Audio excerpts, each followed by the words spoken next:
Apa yang teringat di benak anak Jakarta saat melintasi Jalan Salemba? Ya, jauh sebelum terlihat macet dan modern seperti sekarang, ternyata Salemba mulanya adalah kawasan yang digagas oleh Daendels di masa kekuasaannya pada 1808 sampai 1811. Salemba dirancang sebagai perbatasan yang strategis antara kota Batavia dan Mr. Cornelis atau Jatinegara. Menurut catatan sejarah, dalam peta abad ke-19 hingga awal abad ke-20, Jalan Salemba sempat bernama Struwisik atau Salemba Besar. Nama ini diambil dari Abraham Struwis, mantan pejabat kolonial Belanda kala itu. Dengan sederet fakta sejarah yang merentang panjang itulah, Salemba kini menjadi salah satu kawasan tua di Jakarta Pusat. Karenanya tak heran, hingga kini Salemba masih mewarisi beberapa gedung ikonik yang tak hanya eksis, tapi juga menjadi saksi bisu sejarah Batavia di masa kedudukan kolonial Belanda. Selain gedung Fakultas Ilmu Kedokteran Universitas Indonesia yang dibangun pada 1920, ternyata ada satu gedung lainnya yang tak kalah ikonik. Ya, apalagi kalau bukan Rumah Sakit Santo Carolus. Saat pertama kali masuk ke dalam gerbang rumah sakit, kesan tempo dulu langsung terlihat dari arsitektur gedung yang masih mempertahankan langgam khas Belanda. Rumah sakit yang berlokasi di Jalan Salemba Raya nomor 41 ini tersusun dari jendela tinggi yang memanjang, tembok kokoh berkelir putih gading, dan genting berwarna gelap yang menempel kuat sebagai atap. Meski pada bagian lainnya sudah nampak modern, namun wajah utama rumah sakit ini masih terlihat otentik, serupa pertama kali berdiri. Bagian muka rumah sakit Santo Carolus yang tua dan bersejarah ini telah ditetapkan sebagai bangunan cagar budaya. Wah, jadi makin penasaran ada sejarah apa ya di rumah sakit Santo Carolus? Langsung saja kita telusuri. Saat masuk ke bagian utama, kita langsung dihadapkan pada dua bagian rumah sakit yang bernama Ignatius dan Maria. Kedua bagian rumah sakit ini sama-sama bikin salfok deh. Bagaimana tidak anak Jakarta? Nuansa begitu teduh, kombinasi dari taman yang asri dan arsitektur ala Belanda yang klasik. Anak Jakarta percaya tidak, hampir seluruh komponen bangunan di sini masih asli. Dari lantai bagian depan, jendela, tembok sampai atap. Oh ya, satu lagi yang membuat rumah sakit ini nampak otentik, setengah lingkaran di atas lorong ini menjadi ciri khas bangunan Belanda tempo dulu yang masih dipertahankan. Anak Jakarta, ternyata selain enak dipandang, taman ini juga menjadi fasilitas yang nyaman bagi pasien untuk berjemur di bawah sinar matahari pagi.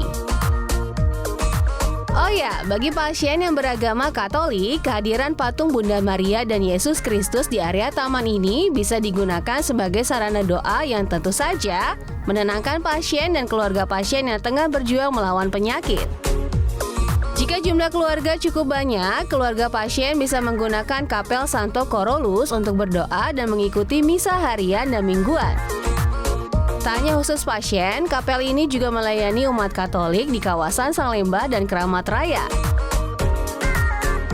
Nuansa iman Katolik yang kental di area rumah sakit ini adalah identitas yang melekat. Sejak pertama kali rumah sakit ini digagas oleh Vikaris Apostolik Batavia dan sejumlah tokoh awam Katolik di Batavia pada 1910.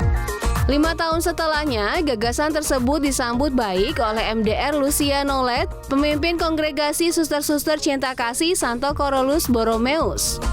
Untuk merealisasikan karya misi di tanah Batavia, maka pada 22 Juni 1918, diutuslah 10 orang suster dari Belanda. Di masa itu alat transportasi tentu belum secanggih sekarang anak Jakarta, maka diperlukan 120 hari perjalanan laut dari Belanda ke Batavia.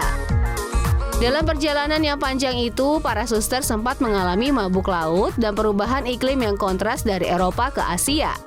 Meski tantangan begitu ekstrim, namun 10 suster misionaris ini akhirnya tiba di pelabuhan Tanjung Priuk dengan selamat. Semangat para suster itulah yang terus menggerakkan misi pelayanan kesehatan di rumah sakit ini.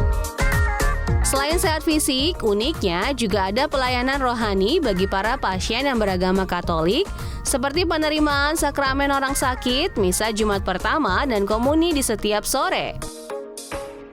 Meski nuansa iman Katolik sangat kental dalam operasional rumah sakit ini, tapi tenang, pasien yang beragama non-Katolik juga bisa mendapatkan pelayanan rohani.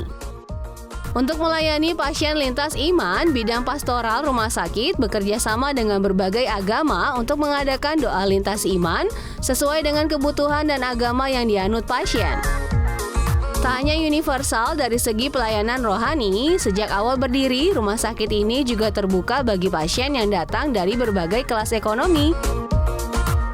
Hal ini selaras dengan misi awal pendirian Rumah Sakit Santo Carolus sebagai penyedia layanan kesehatan bagi warga Bumi Putra, terutama kalangan miskin dan terlantar. Menurut catatan sejarah, di abad ke-18, kota Batavia diserang wabah penyakit tropis seperti malaria dan pes. Bahkan malaria pernah epidemi yang meledak di tahun 1733 sampai 1738. Penyakit menular ini telah merenggut sekitar 3.000 jiwa per tahun.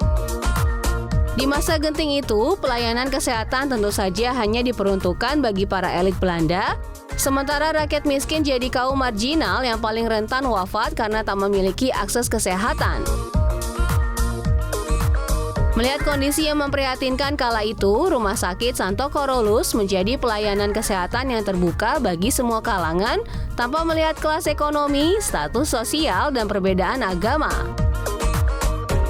Nilai luhur ini selaras dengan misi kongregasi CB yang berkarya di jalur kesehatan dan pendidikan, terutama bagi kaum perempuan. Jadi, Rumah Sakit Santo Carolus menjadi rumah sakit yang turut berkontribusi menangani endemi malaria dan menyelamatkan nyawa para pendahulu kita. Meski punya catatan sejarah panjang di masa lalu, namun Rumah Sakit Santo Carolus terus berinovasi dengan segala piranti digital dan fasilitas terkini untuk mempertahankan semangat cinta kasih universal di masa depan.